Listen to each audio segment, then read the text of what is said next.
I'm about to share a scenario with you that may be disturbing, but which I think is important for every one of us to think about. Picture this. A group of men grabs a terrified young female. They take her into a room, hold her down, and rape her.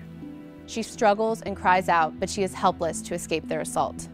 9 months later, she gives birth, but she never even gets the chance to caress her newborn. This same group of men come in and steal her baby.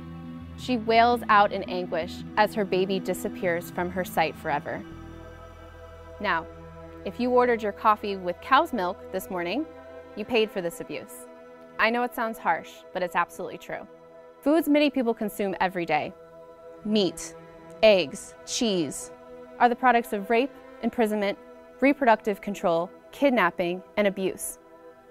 Yet, many people who consider themselves ethical, conscious people, many people who consider themselves feminists, are unthinkingly supporting this violence towards females every single day by consuming these cruel foods.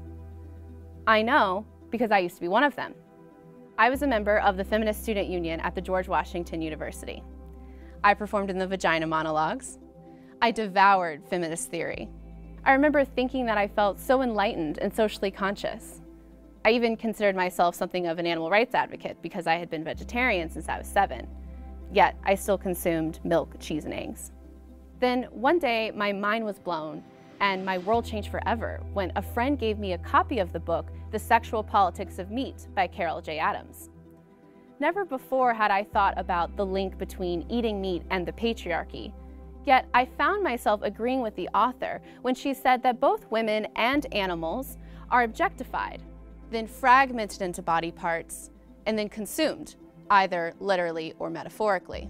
And if you think about it, the entire factory farming system is built on exploiting female bodies. Consider the pork industry, for example. Here, mother pigs are treated as nothing more than breeding machines. In order to force them to churn out tons of babies, who are then taken away, fattened up, and sent to slaughter, these mother pigs are forcibly impregnated and kept in metal crates so small that they can't even turn around. They develop painful ulcers on their shoulders from the constant pressure of lying nearly immobile on the cold, hard floor. And their bright minds spiral into depression and madness because their life is spent doing nothing more than looking out from behind bars. Cows on dairy farms are treated in much the same way. They are violated over and over again. They are forcefully impregnated on what the industry calls a rape rack. Yes, that is what they actually call it, a rape rack. Only to have their beloved calves torn away from them so their milk can be stolen and sold for human consumption. Hens on egg farms are kept in tiny wire cages so small that they can't even spread their wings, just so their eggs can be stolen and sold. When their usefulness runs out, so when they can no longer breed or produce massive quantities of milk or eggs, these females are then rounded up, sent to slaughter, and their flesh chopped up for humans to dine on. Every single one of these animals is an individual with feelings, desires, and families, just like you and me. Yet here they are treated as if their lives count for nothing, except for what their bodies can do for us. Being confronted with all of this shook me to the core. I had had the audacity to call myself a feminist, yet here I was paying for others to systematically exploit and abuse these females in the worst possible ways. How could I condone the same violence and hatred towards animals that the patriarchy inflicts upon women?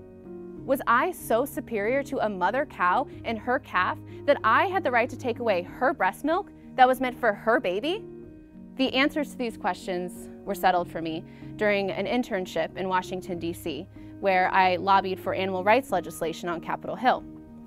Here they had the interns watch the documentary Peaceable Kingdom.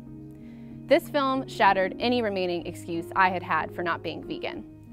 I will never forget one scene in particular where a calf is torn away from his mother.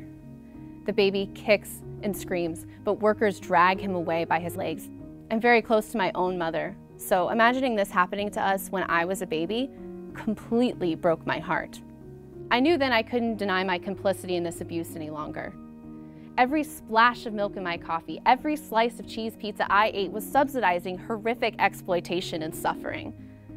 I knew then I could never support the dairy or egg industries again. So now, at an incredible time when amazing women are rising up and sharing their stories and saying, time's up on abuse and exploitation, it's time for feminists and every decent person to say no more to the ways that our sisters of other species are being systematically exploited in the food industry.